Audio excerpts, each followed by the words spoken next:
gathering where our guest is one of the world's most leading political figures. Her remarkable achievements have contributed towards the enhancement of political ties among nations. Our guest changed the face of history of her country when she became the first female contender for the presidency. Ladies and gentlemen, our guest today needs no further introduction. A woman who continued to make history, leading as a pioneer in a number of posts throughout her rich career, including the first female law firm partner and the first former First Lady to serve in a presidential cabinet. Our audience, we have the honor and the pleasure of welcoming the U.S. Secretary of State, Mrs. Hillary Clinton. Madam Secretary, welcome to the Bahrain. It's an honor to have you here today. Thank you, and thank you for hosting this wonderful event. And thanks to all of you for being here at the museum for this discussion. I'm very much looking forward to it. I think that you may know this is my first trip to your country, but already I am feeling very much at home. So I hope we can have an open and very broad-ranging, comprehensive conversation this afternoon, and I'm looking forward to it. Sure we will. Madam Secretary, to start with, in the year 2009, marking the accession of His Majesty the King to the throne, your office issued a statement praising the reform process Bahrain has been going through. Do you believe Bahrain is going in the right direction and we stand in a good place? I do. I am very impressed by the progress that Bahrain is making on all fronts, economically, politically, socially. There's a very comprehensive vision of where the people and the government of Bahrain are headed. I've had an excellent long discussion with His Majesty the King. I know that there are still challenges, as there are in any society.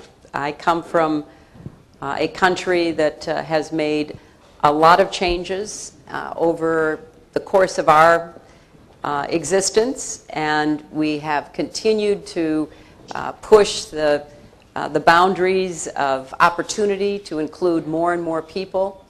And I believe that the elections that you held 6 weeks ago with a very high participation of 67% was a really strong signal of the progress that is being made.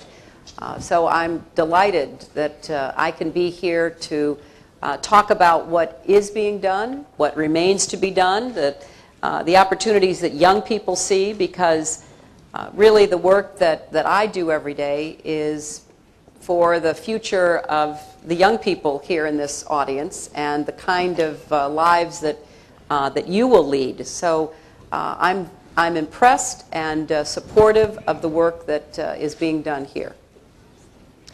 Madam Secretary, it gives me great pride to first see you as a leading figure say these things about our kingdom. But when you compare Bahrain to the rest of the region, the recent parliamentary elections that we've had that have been praised by a number of worldwide figures, how do you see that as contributing? I know you touched upon the parliamentary elections a minute ago, but how do you see that as contributing to our democratization process here in the kingdom? Well, I think that the commitment to democracy is paramount, and I've heard that from a broad range of your leaders and your citizens. There seems to be a strong, broadly held commitment to democracy.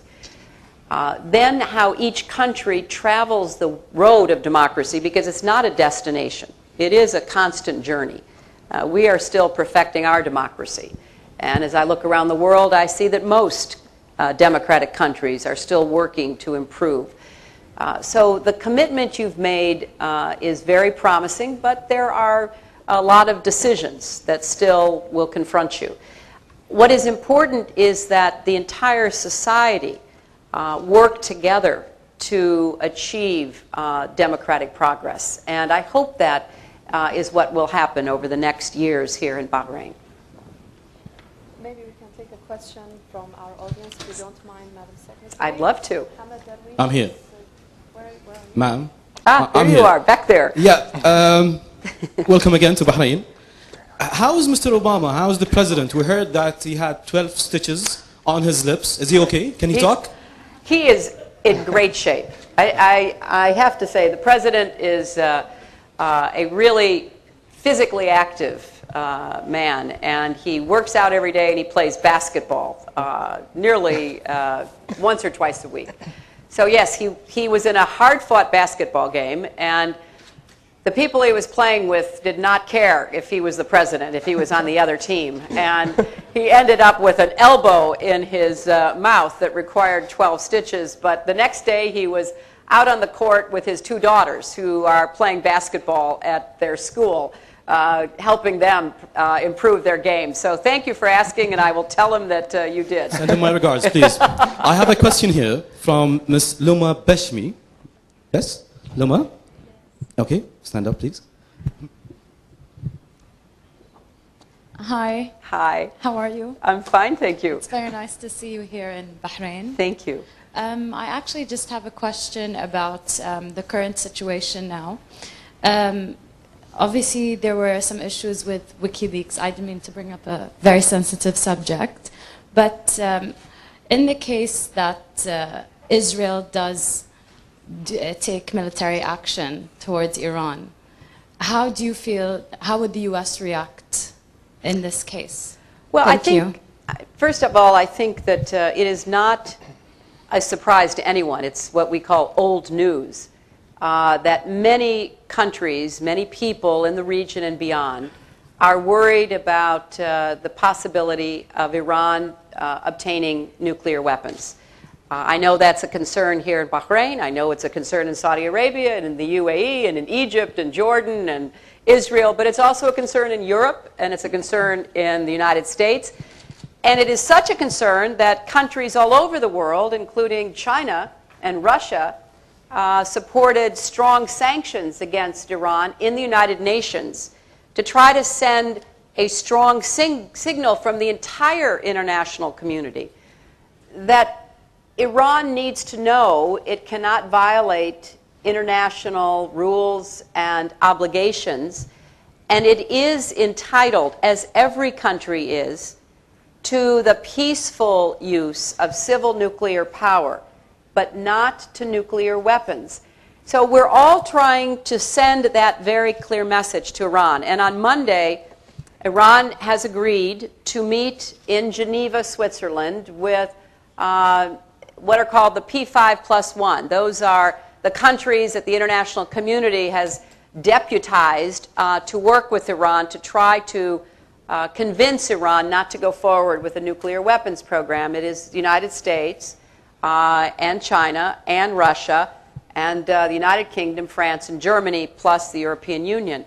So we're hoping that when Iran comes to the meeting in Geneva, it will engage in a very serious discussion. And I will say this today, I will say it tonight at the Manama Dialogue. I have said it all over the world. The United States is sincere in its efforts to engage with Iran. We would very much like to see Iran take a position as a responsible leader that doesn't intimidate or threaten or scare its neighbors and others. But the choice is really up to Iran, and we're going to keep working to try to come out with the right decision. Excellent. I have a question from the other side. I need to move. Sorry, ma'am. Yeah. Cream de la cream of youths in this gathering, so the questions will be tough, ma'am. That's good. Yeah, yeah. Afshan Dadabai. Hi, could you stand up? I can't see you. I'm sorry. Hi, I want to start off by saying that, first of all, me, along with, I think,